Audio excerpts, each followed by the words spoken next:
विगत 400 वर्षसम्म युरोपले चाहिँ संसारभरि लुटेर लगेको पैसा चाहिँ कहाँ फालेको? समुद्रमा फालेको हो त्यो। पोर्चुगलले ब्राजिललाई लुटेको पैसा कहाँ लगेको? हैन, इटलीले चाहिँ लिबियालाई लुटेको पैसा कहाँ लगेको? अथवा बेलायतले पूर्व पश्चिम उत्तर दक्षिण झन्डा बनाएर सबैतिर लुटेर लगेको पैसा चाहिँ कहाँ लगेको?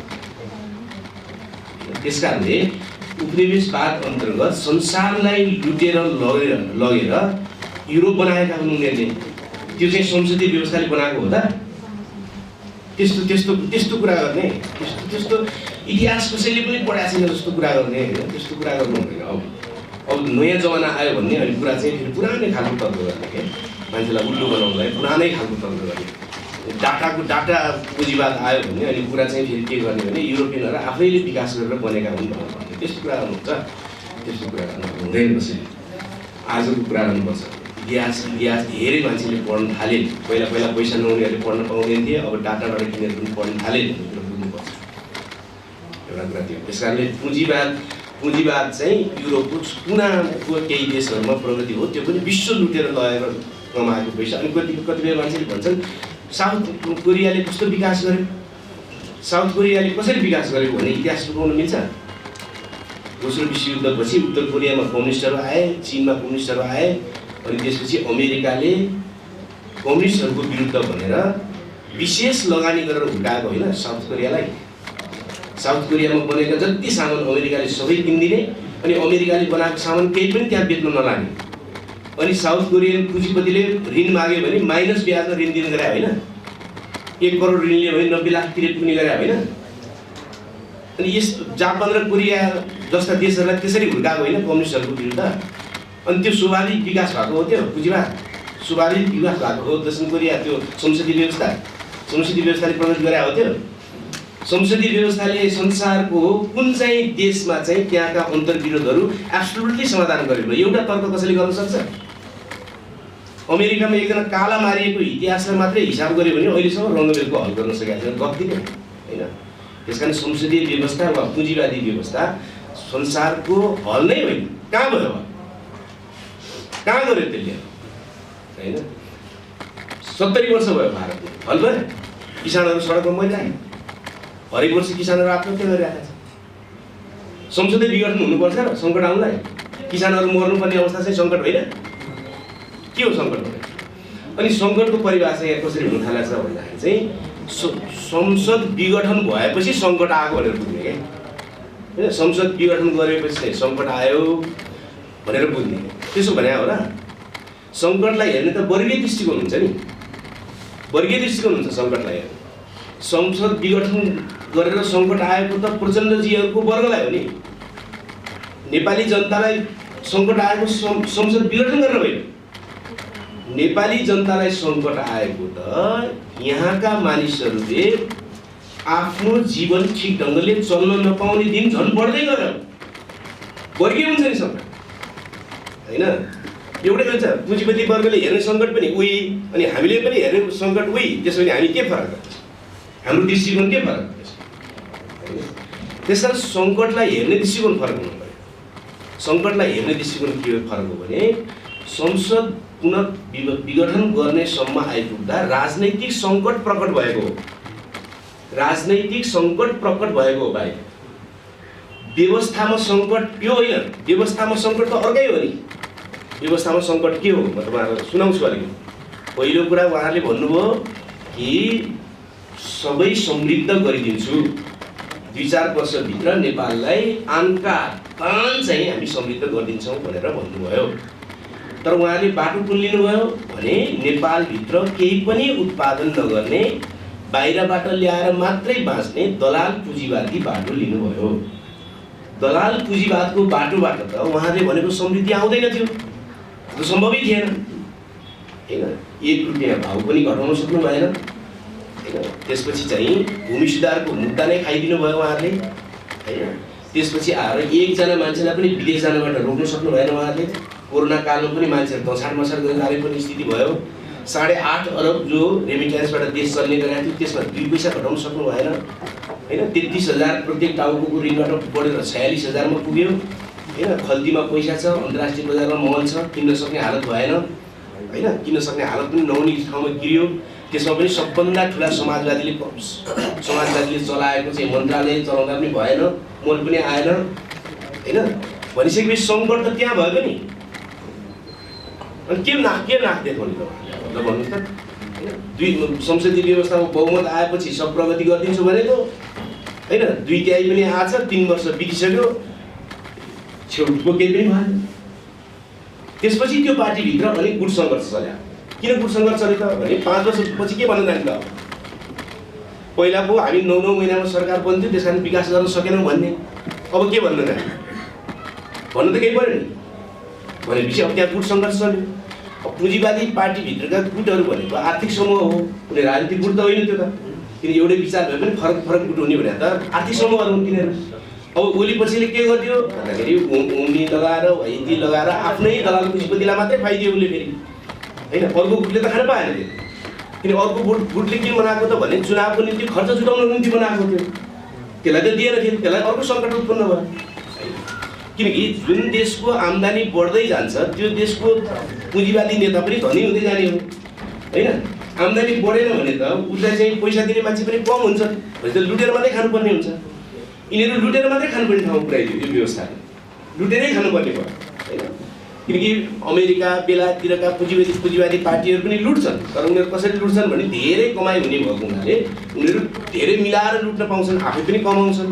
अब यिनीहरूको धेरै आम्दानी हुनेतिर दलाल पुँजीवादले जानै दिएन, नदिइसकेपछि त थोरैबाट नै काम चलाउनु पऱ्यो। थोरै भनेको हाकाहाकी लुट्नु पऱ्यो होइन।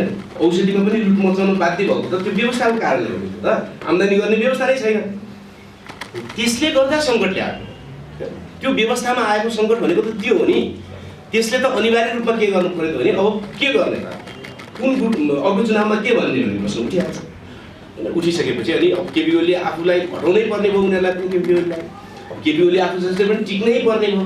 अब टिक्नका निम्ति के गर्ने त, देशभित्रबाट त स्थिति बनेन, नबनिसकेपछि स्वाभाविक रूपमा राष्ट्रवादको लामो जो जामा पहिरिएको थियो त्यो पनि उनले च्यात्नै पर्यो, उपाय भयो त्यो सङ्कट होइन। त्यसपछि बालुवाटारमै उनले रहेको नेतालाई बोलाए, रहेको चाहिँ अध्यक्षलाई बोलाए होइन।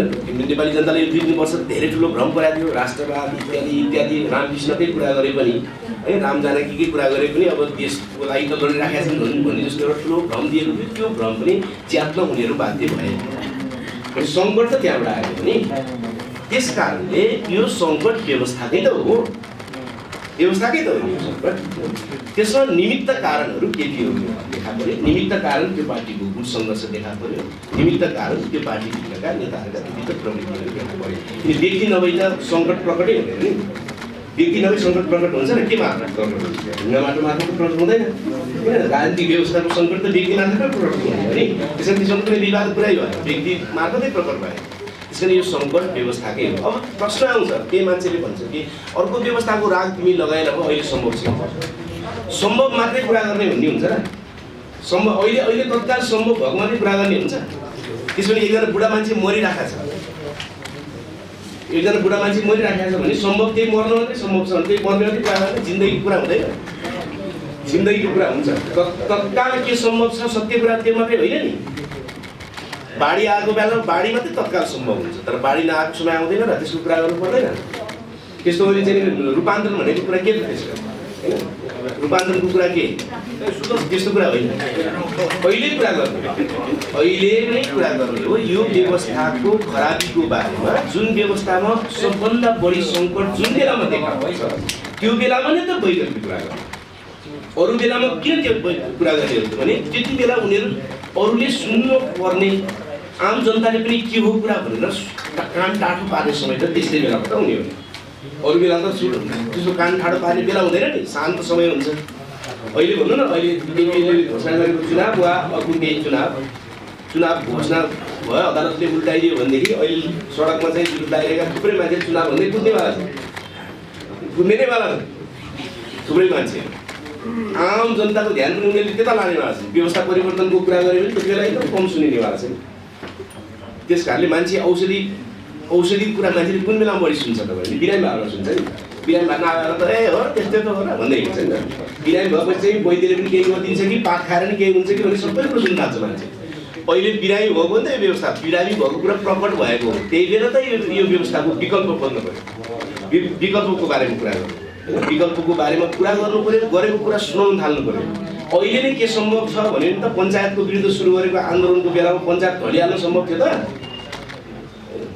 17 सालमा कु भएपछि 17 सालैबाट सुरु भएको नि पञ्चायत विरुद्धको काम, पञ्चायत विरुद्धको अभियान। थुप्रै मान्छेहरू पञ्चायतमा पसे, कम्युनिस्ट पार्टीबाट पञ्चायतमा पसे, काङ्ग्रेसबाट पञ्चायतमा पसे, युनिभर्सिटीबाट ठुल्ठुला डिग्री लिनेहरू पञ्चको चाहिँ घरौटी बनाएर हिँडे।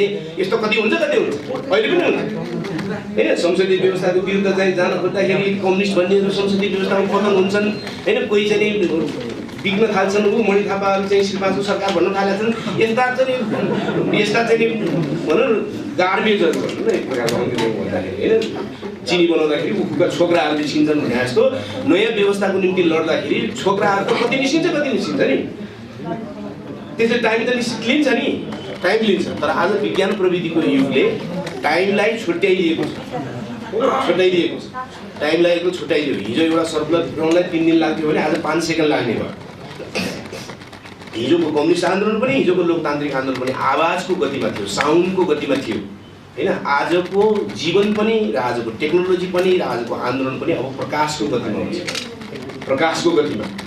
त्यसकारण आन्दोलनको र व्यवस्था परिवर्तनका कुराहरू खुम्चिएका छन्। अब यो कसैले नसोचोस् कि हिजो पञ्चायत 30 वर्ष चलेको थियो, बहुदल चाहिँ 15 वर्ष टिकेको थियो, अब यो व्यवस्था पनि हामी मस्तसँग चाहिँ 20 वर्ष खान्छौँ भनेर प्रचण्ड माधवहरूले सोचेका छन्, वा केपी ओलीले सोचेका छन्, वा शेरबहादुरले सोचेका छन् भने उनले विज्ञान प्रविधि र समयको रफ्तारलाई नबुझेको, आजको विज्ञान प्रविधिको रफ्तारलाई नबुझेको। त्यो रफ्तारलाई बुझ्ने हो भने अब त्यस्तो स्थिति छैन, तीव्रतामा जान्छ। त्यसकारणले अहिले व्यवस्थामा सङ्कटको निमित्त कारण व्यक्तिहरू हुन् होइन। जसरी चाहिँ हुन्थ्यो नि ज्ञानेन्द्रलाई चाहिँ चिठी दिनेहरू थिए नि त, निवेदन हाल्नेहरू, म प्रधानमन्त्री हुन पाऊँ भनेर। अब तिनको कारणले ज्ञानेन्द्रले गरे प्रतिगमन तिनले कारणले भयो त होइन नि त्यो त। तिनी त निमित्त कारणहरू हुन् नि होइन। प्रतिगमन नसच्याइकन अनि आफ्नो राजकाज पनि चलाउन पाइन्छ कि भनेर रोइ गरेका तिनीहरूले त, त्यो त हुनेवालै थिएन। र प्रश्न कुरा मेरो अन्तिममा एक मिनट म सक्छु, त्यो के त भने कुनै पनि संसारको, आज नेपालको मात्रै होइन, संसारको कुनै पनि आन्दोलनमा राजनैतिक प्रतिगमन यथास्थितिको पुनरुत्पादन गरेर समाधान भएको छैन। यहाँ मात्रै होइन, संसारको कुनै पनि राजनीतिमा एउटा मात्रै उदाहरण कसैले देखाओस्, राजनैतिक प्रतिगमन यथास्थितिको पुनरुत्पादन गरेर अथवा यो संसद पुनर्स्थापना गरेर वा नयाँ चुनाव गरेर राजनैतिक प्रतिगमन सच्चिने भन्ने हुँदैन, त्यो परास्त गर्ने भन्ने हुँदैन। 3 वर्षदेखि नेपाली जनताले सोचेका थिए राष्ट्रियतामाथि सूक्ष्म विदेशीहरूको सूक्ष्म तलखेल हुने, माइक्रो म्यानेजमेन्ट हुने दिन त गएको हो कि भनेर जो सोचेका थिए, आज प्रचण्डजी मुम्बई जाँदाखेरि कसैलाई नै वाक्क भएन, कोसँग भेट्न जाने मतलब भएन, केही पनि मतलब भएन। किन भएन त भन्नु, किनभने उनी त देशबाट निस्किने बित्तिकै चर्चा हुन्थ्यो नि त त्यस्तो।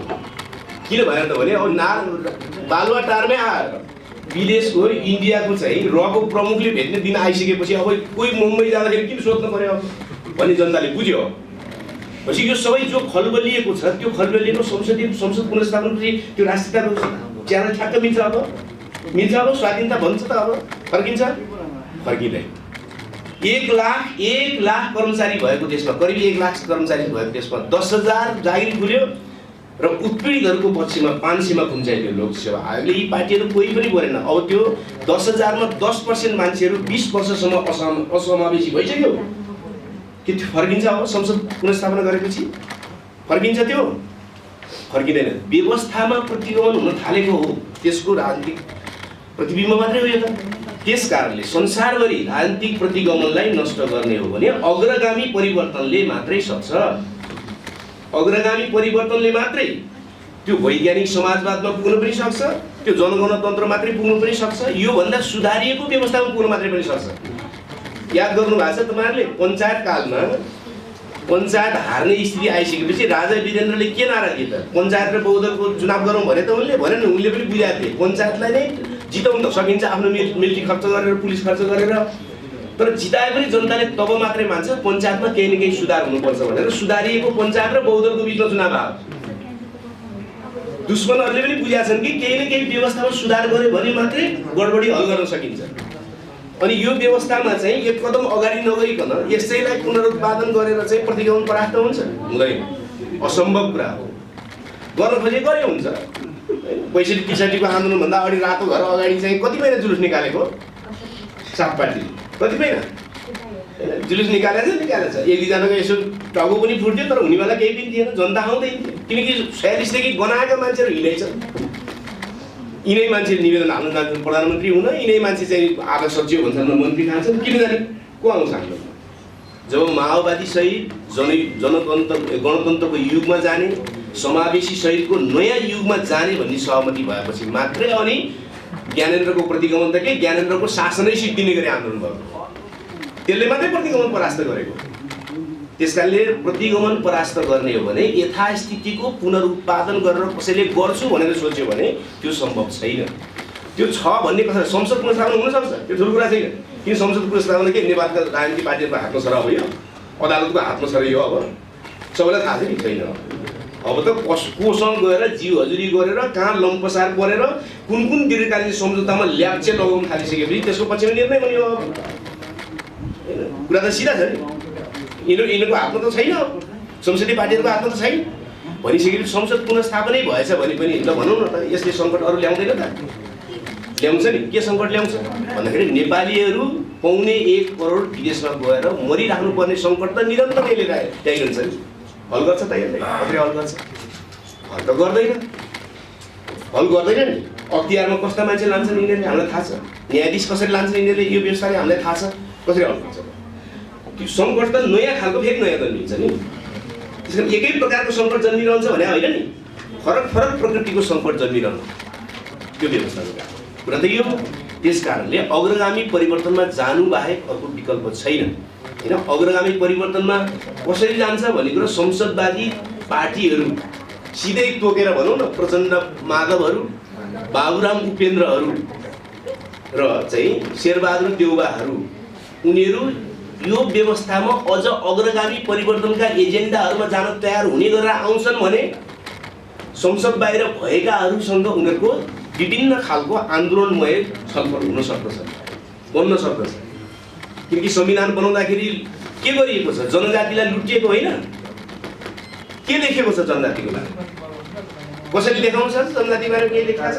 संविधान बनाउँदाखेरि जनजातिहरूमाथि बलात्कार भएको जनजातिहरू, एक शब्द लेखिएको छैन जनजातिको बारेमा। लुटिएको हो जनजातिलाई। मुस्लिमहरूलाई के दिएको छ? रमजान मनाउन जानका निम्ति अथवा चाहिँ साउदी अरेबिया जानका निम्ति बजेट दिने भन्दा बढी मुस्लिमको अस्तित्वलाई स्वीकार गरिएको छ। पञ्चायतले उद्योग धन्दालाई भनेर दिएको 500-800 जमिन, प्रत्येक उद्योगलाई दिएको 500-700 बिघा जमिन यिनीहरूले व्यक्तिको नाममा बेचेर खाने गरी चाहिँ भूमि ऐन ल्याए। भूमि सुधारको एजेन्टै खाइदिया हो कि होइन? हो नि।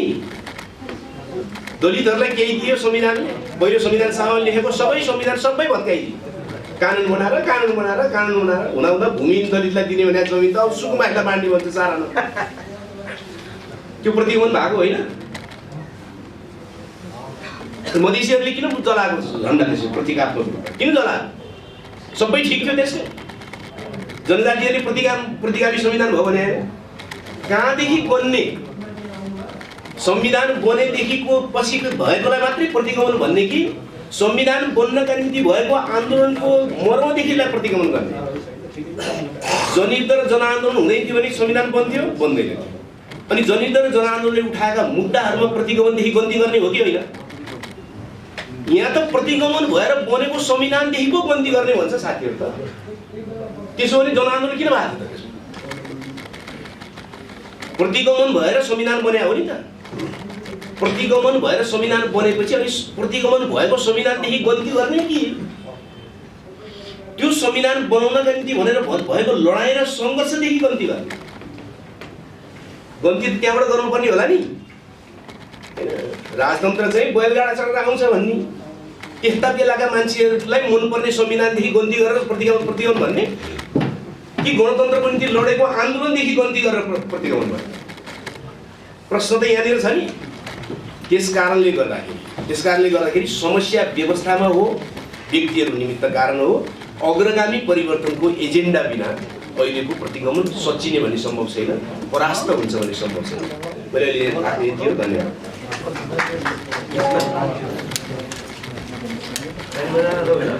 धन्यवाद आउदी सरलाई। बडो सारगर्भित र प्रशिक्षणमूलक नै टाइपको त्यो आफ्नो अवधारणा व्यक्त गरेर जानुभयो।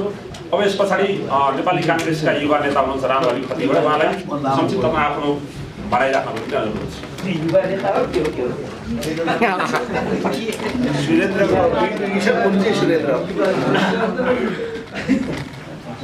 यस अन्तर्क्रिया कार्यक्रमका सभापतिज्यू, मञ्चमा आसीन सम्पूर्ण आदरणीय व्यक्तित्वहरू, म आज अलिकता कन्फ्युज पनि भएँ। अन्तर्क्रिया विषय थियो व्यवस्था कि शासन भन्ने।